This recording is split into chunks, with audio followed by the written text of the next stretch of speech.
ಇನ್ನು ಬಳ್ಳಾರಿಗೆ ನೂತನ ಎಸ್ಪಿ ಆಗಿ ಆಗಮಿಸಿದ್ದಾರೆ ಸುಮನಾ ಪನ್ನೇಕರ್. ಎಸ್ಪಿ ಕಚೇರಿಗೆ ಆಗಮಿಸಿ ಅಧಿಕಾರವನ್ನು ಸ್ವೀಕರಿಸಿದ್ದಾರೆ. ಅಧಿಕಾರ ಹಸ್ತಾಂತರಿಸಿದ ರಂಜಿತ್ ಭಂಡಾರು ನೂತನ ಎಸ್ಪಿಗೆ ಹೂಗುಚ್ಛವನ್ನು ನೀಡಿ ಸ್ವಾಗತಿಸಲಾಗಿದೆ ಅಧಿಕಾರಿಗಳಿಂದ. ಸುಮನಾ ಪನ್ನೇಕರ್ಗೆ ಪೊಲೀಸರಿಂದ ಗೌರವ ಸಲ್ಲಿಕೆಯಾಗಿದೆ. ಬಳ್ಳಾರಿ ಗಲಭೆ ಘಟನೆ ಬಗ್ಗೆ ಮಾಹಿತಿಯನ್ನ ಪಡೆದುಕೊಂಡಿದ್ದಾರೆ ಎಸ್ಪಿ ಸುಮನಾ. ಬಳ್ಳಾರಿ ಫೈರಿಂಗ್ ವಿಚಾರಕ್ಕೆ ಸಂಬಂಧಪಟ್ಟಂತೆ ಸಭೆಯನ್ನು ಕೂಡ ಕರೆಯಲಾಗಿದೆ ಆರಂಭದಲ್ಲಿ ಬಂದ ದಿನವೇ. ಯಾಕಂತ ಹೇಳಿದ್ರೆ ಏಕಾಏಕಿ ಅಲ್ಲಿದ್ದಂತಹ ಒಂದಷ್ಟು ಅಧಿಕಾರಿಗಳನ್ನ ವರ್ಗಾವಣೆ ಮಾಡಲಾಯಿತು. ಜೊತೆಗೆ ಏನಾಯಿತು ಅಂತ ತಿಳಿದುಕೊಳ್ಳುವಷ್ಟರಲ್ಲೇ ಇಲ್ಲ ಸಲ್ಲದ ಅನಾಹುತಗಳಾಗೋಯ್ತು. ಹೀಗಾಗಿ ಸದ್ಯಕ್ಕೆ ಬಳ್ಳಾರಿಗೆ ನೂತನ ಎಸ್ಪಿ ಆಗಿ ಸುಮನಾ ಪನ್ನೇಕರ್ ಆಗಮಿಸಿದ್ದಾರೆ. ಬಂದ ಕೂಡಲೇ ಹೂಗುಚ್ಛವನ್ನ ಕೊಟ್ಟು ಅಧಿಕಾರಿಗಳು ಸ್ವಾಗತಿಸಿದ್ರು, ಬರಮಾಡಿಕೊಂಡ್ರು. ನೂತನ ಎಸ್ಪಿಗೆ ಹೂಗುಚ್ಛವನ್ನ ನೀಡಿ ವೆಲ್ಕಮ್ ಮಾಡಿಕೊಂಡ್ರು.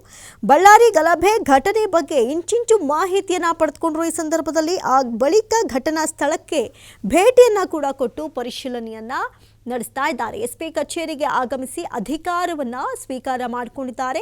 ಇನ್ನು ಬಂದಂತಹ ಅಧಿಕಾರಿಯನ್ನ ಉಳಿದಂತಹ ಅಧಿಕಾರಿಗಳು ವೆಲ್ಕಮ್ ಮಾಡಿಕೊಂಡಿದ್ದಾರೆ. ನೂತನ ಎಸ್ಪಿಗೆ ಹೂಗುಚ್ಛವನ್ನ ನೀಡಿ ವೆಲ್ಕಮ್ ಮಾಡಿಕೊಳ್ಳಲಾಯಿತು.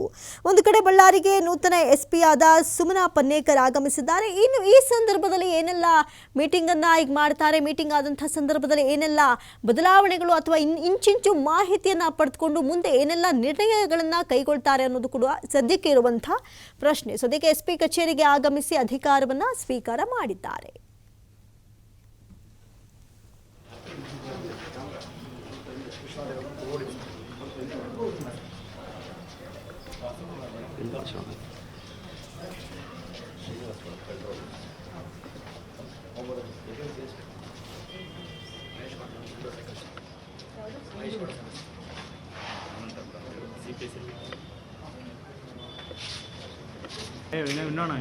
ಇಲ್ಲ ಬರ್ರಿ